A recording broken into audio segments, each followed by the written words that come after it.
질문이 있으시면은 여쭤주시면은 제가 말씀드릴 수 있는 것까지는 말씀드리겠습니다. 다만 언론인 여러분께 부탁드리겠습니다. 이 브리핑과 정보의 공개는 정확한 이것을 파악됐을 때 공개하는 것이 차후에 혼란을 방지할 수 있다고 생각합니다.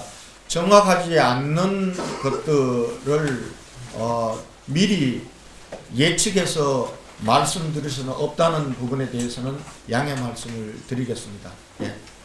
말씀해 확진자 경영 강로는 아직까지 파악이 되지 않았습니다. 이 환자는 현재까지는 최근에 외국 여행, 국외 여행 여기 없는 환자입니다. 최근이라게 몇 월입니까? 저희들이 파악하기로는 금년에는 가지 않은 걸로 파악하고 있습니다만은 1차 조사에서 14일 이내에는 가지 않았다라고 파악이 되었고, 그 이후 최근 정확하게 파악됐나요? 1월달? 그 부분들은 한 달 이내, 최근 한 달 이내에는 외국 경험이 없다고 그렇게 파악이 되었습니다. 자차가 있습니까? 지하철 타고 다녔습니까? 지금 현재는 자차를 이용한 적도 있고 택시를 이용한 적도 있습니다. 이 부분과 관련해서도 이동수단과 이동경로에 대해서도 정확하게 파악해서 말씀을 드리겠습니다. 1차, 2차 역학조사에서 파악된 것은 있지만은 아직 그 분들을 정확하게 말씀드리기는 이른 단계다라고 말씀드립니다. 살고 있는 가족은 몇 명입니까? 살고 있는 가족은 남편과 자녀 2사람이고 남편과 자녀 2사람은 자가격리 조치하였습니다. 자녀들은 뭐 학생 아니면 뭐 결혼? 아직 그 부분과 관련해서는 상세하게 파악이 되지 않았습니다. 진료받았던 병원은 폐쇄했습니까? 진료받았던 병원은 지금 현재 환자들이 현재까지 파악되기로는 33명이 입원하고 있는 것으로 되었기 때문에 당장 폐쇄 조치 부분들은 환자들에 대한 대책을 마련한 후에 판단해야 될 것이고요. 지금 현재는 출입 통제 조치는 취하였습니다. 그 다중이용시설 폐쇄 이거에 대해서 어떻습니까? 이렇게 병원 말고 교회라든지 호텔 설치 못에 대한 다중이용시설 뭐 폐쇄라든지 그런 공개 이런 것들 생각합니다. 이 부분들은 질본 지침에 따라서 조치를 취할 것입니다. 현재 질본 지침은 확진자가 방문한 곳이라 하더라도 방역 조치 소독을 하고 하루 정도 폐쇄 후에 개방을 해도 무난하다라고 조치입니다만은 이 부분과 관련해서는 어떤 대책을 세울지에 대해서는 질병관리본부와 추가 협의를 통해서 며칠간 폐쇄할지에 대해서 결정하도록 하겠습니다. 당장은 출입 통제 조치는 당장 취하고 방역은 취하로 지금 대구광역시 재난대책본부와 각 보건소 남구, 동구, 수성구, 서구 보건소와 함께 합동으로 현장에는 파견되었습니다. C클럽이라는 직장이 뭐 대형 마트 이런 겁니까? 아직까지 그 부분과 관련해서 정확하게 이 C클럽이 무엇하는 직장인지까지는 파악이 되지 않았습니다. 이 부분들도 파악되는 대로 알려드리도록 하겠습니다. 접촉자는 얼마나 됩니까? 접촉자. 지금 현재까지 접촉자는 가족들은 자가격리 되었고요. 그리고 병원에 관계됐던 분들, 그리고 병원에 같이 입원했던 분들, 그리고 이분이 2차례 갔던 교회에서의 접촉자, 이런 부분들은 아직 상세히 파악되지 않았고, 지금 현재 대구시는 관련 CCTV나 이분이 사용했던 카드 내역들을 통해서 더 추가적인 이동 경로가 있는지 본인의 진술과는 다른, 그리고 상세한 접촉자 부분들은 파악 중에 있습니다. 아마 이분이 갔던 곳이 교회를 갔고 또 뷔페 식당을 갔기 때문에 정확한 접촉자를 파악하기까지는 조금은 시간이 걸릴 수도 있다는 말씀을 드리겠습니다. 최선을 다해서 빨리 파악을 하도록 하겠습니다. 이게 혹시 병원 의료진도 격리가 된 건가요? 한반병원. 병원 의료진과 관련해서는 지금 통제 조치했고, 그리고 안에 있는 분들, 지금 현재 야간 분들을 근무를 했던 분들은 일단은 병원 내에 대기 조치를 했고, 그리고 야간의 근무가 아닌 어제 퇴근했던 분들에 대해서는 자가에 대기해 줄 것을 병원을 통해서 조치하였습니다. 상세한 부분들과 관련해서는 제 질병관리본부 즉각 현장 대응팀이 수성구 지금 보건소에 도착을 했습니다. 그래서 지금 그와 관련된 대책 부분들을 협의하고 있기 때문에 거기에 따라서 추가 조치를 취하도록 하겠습니다. 17번 확진자가 탔던 택시와 이분이 연관이 있습니까? 지금 그 관련 사항은 파악되지 않았습니다. 시장님, 이 확진자가 대구 외에 다른 도시를 방문을 했다는 지금 현재 1차, 2차 역학조사의 본인의 진술에 따르면은 1월 29일 서울에 있는 본사를 서울 강남 소재 본사를 방문하였다고는 진술을 하였습니다. 그러나 이 부분과 관련해서도 지금 강남구 소재에 했다는 C클럽의 본사 부분들에 대한 확인 작업이 필요하다고 생각합니다.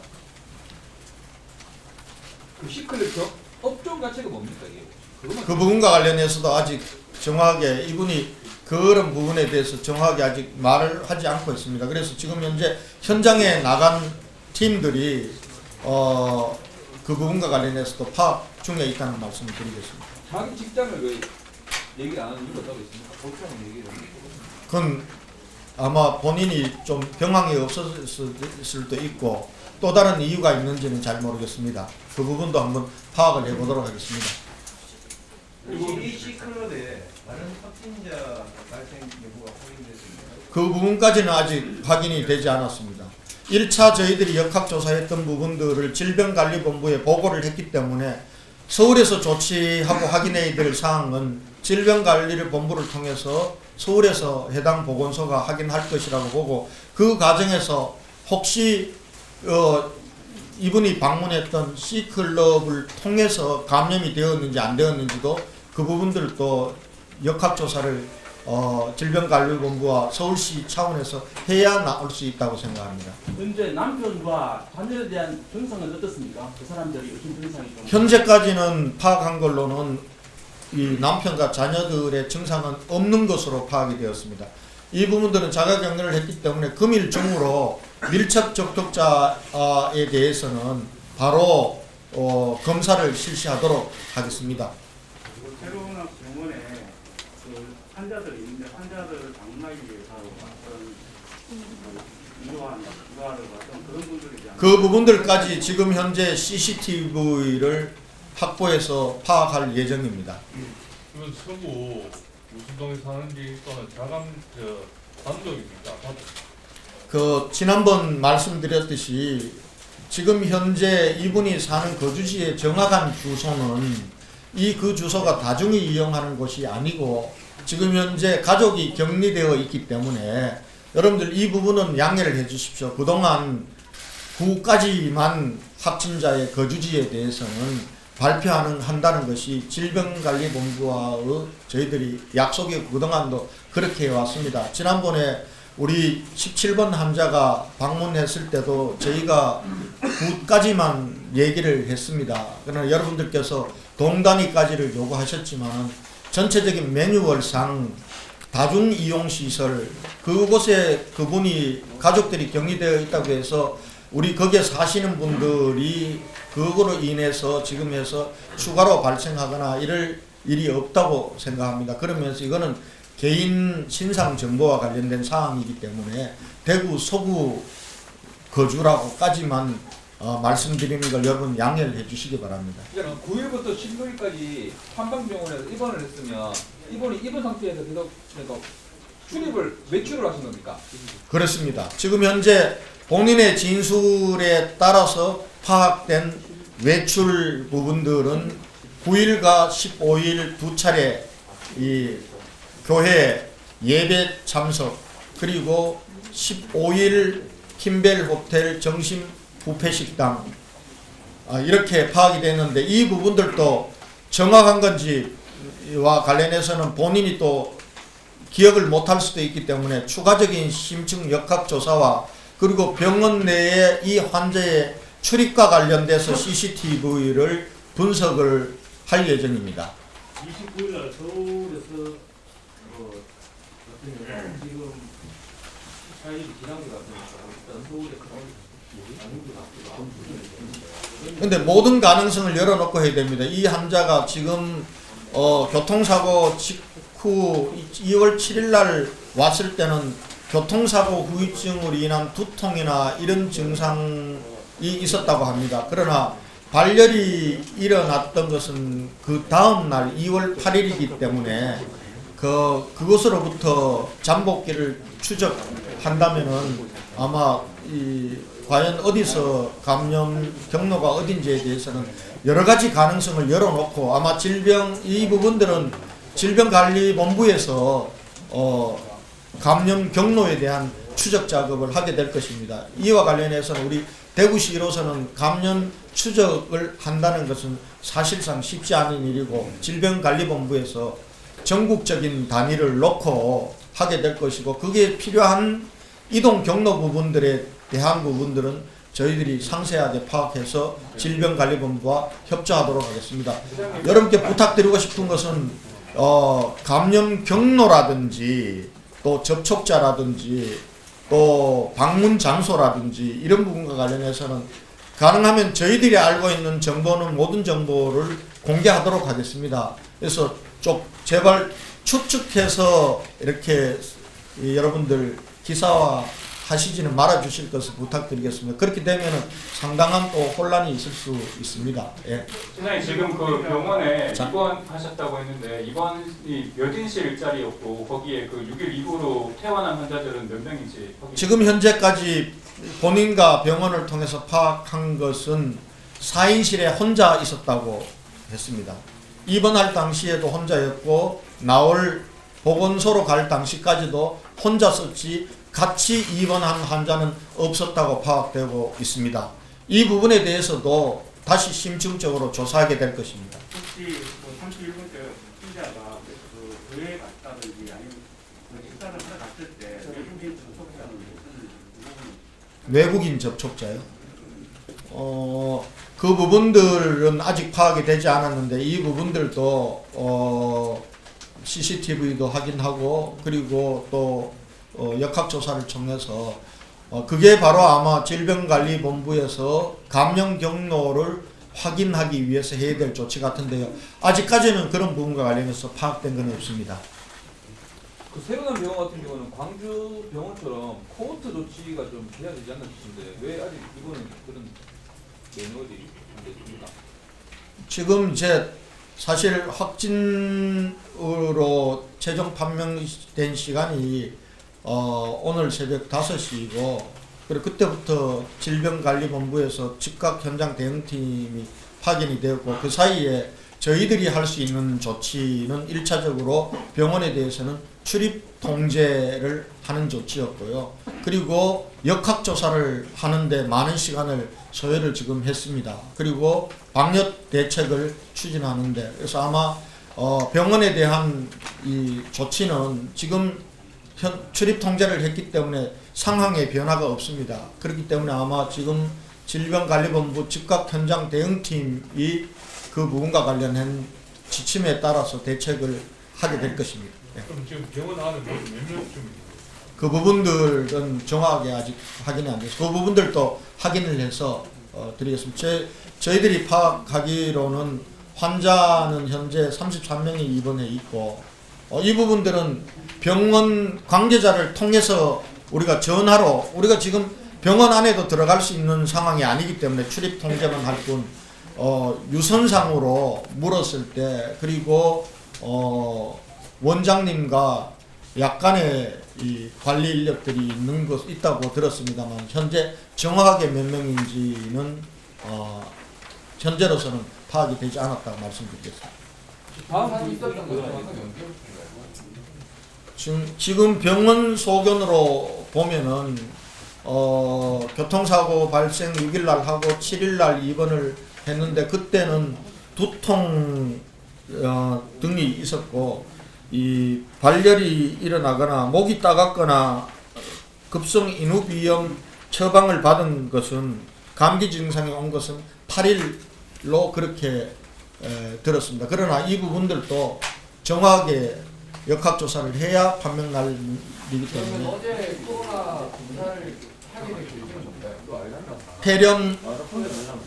폐렴 확진에 따라서 아마 그동안은 이제 폐렴이 있으면은 전체적으로 코로나 검사를 하게 된 조치가 어제부터 아마 조치가 취해져서 그런 영향을 받아서 자기도 외국에 갔다 온 경험이 없기 때문에 아마 이분이 폐렴 소견을 받은 거는 병원에 의하면은 토요일이라고 합니다. 그런데 병원에 갔다 온 경험도 없고 하기 때문에 그때까지는 코로나 검사를 안 받은 거고요. 17일 날 전체적으로 정부 지침이 바뀐 것을 보면서 아마 한번 코로나 검사를 받아야 되지 않을까 이렇게 판단한 것으로 그렇게 추정하고 있습니다. 교통사고는 어디서 났습니까?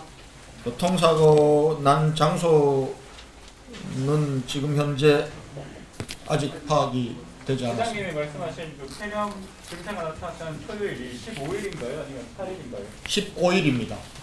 시장님 8일부터 발열됐는데 확진 판정할 때까지 마스크 착용했습니까 이거? 아니면 착용 안 하고 그냥 다니셨어요? 그 부분과 보건소에 올 때는 마스크를 착용했고 그리고 보건소에서 병원으로 이송될 때까지 일관되게 마스크를 착용하고 있었습니다만 그 전에 병원 내에서 마스크를 착용했는지 안 했는지는 CCTV를 통해서 분석해야 정확하게 알 것 같습니다. 그러면 저기 31번 환자의 자택에서 몇 킬로 반경까지 그 통제가 되는 겁니까? 그런 건 없습니다. 확진 환자의 거주지로부터 몇 킬로 반 내에 통제된다는 것은 없습니다. 혹시 다음 브리핑 뭐 이런 게 있습니까? 다음 브리핑은 특별한 상황이 있으면은 즉각 여러분들에게 드리는 채널을 통해서 하고요. 아니면은 오후 3시에 브리핑을 하도록 하겠습니다. 만에 하나 여러분들에게 즉각적으로 다시 알려드릴 사항이 있으면은 그건 그때그때 바로 알려드리도록 하겠습니다. 그리고 특별하게 없으면은 모아서 상황을 발표할 때는 오후 3시에 발표를 오늘은 오후 3시에 예정대로 하도록 하겠습니다. 앞으로 이와 관련해서 발표를 어떻게 할지도 우리 기자실 간사님들과 상의하고 그리고 또 질병관리본부와 상의해서 이 상황 진행 상황에 대한 브리핑을 그동안 9시 오후 3시로 유지를 해왔는데 계속 9시 3시로 유지할지 아니면은 다시 추가로 할지에 대해서는 그렇게 결정하도록 하겠습니다. 그렇게 양해해 주시기 바랍니다. 그리고 앞으로 발표는 제가 하거나 아니면은 우리 재난안전대책본부 차장님, 우리 행정부시장님, 대체로 앞으로 발표는 우리 행정부시장 라인을 단일화 시켜 주실 것을 부탁을 드리겠습니다. 또 시장인 제가 직접 나서서 발표하고 설명드릴 일이 있으면 제가 또 여러분께 그렇게 말씀을 드리도록 하고 이 전체적으로 발표의 컨트롤 타워는 행정부시장이라는 걸 아시고 행정부시장 라인을 해주시고 혹시나 여러분께 양해 말씀드릴 것은 우리 실무자들에게 문상을 개별적으로 물었을 때 실무자들이 잘 대답을 못하는 경우가 있습니다. 그 대답을 못하는 경우는 본인들이 그걸 공개할 수 있는 책임진 위치에 있지 않기 때문에 아마 그렇게 여쭤보실 때 조금 여러분들이 볼 때는 숨긴다고 생각하거나 기분 나쁘다고 생각하거나 이렇게 느끼실 수가 있을 텐데요. 그렇게 오해하시지 말아주실 것을 부탁드리고 그 채널은 그것을 최종적으로 발표하는 채널은 행정부시장이라고 생각을 하시고 행정부시장과 여러분들 이 정확한 정보에 대한 소통의 채널을 열어주실 것을 부탁드리겠습니다.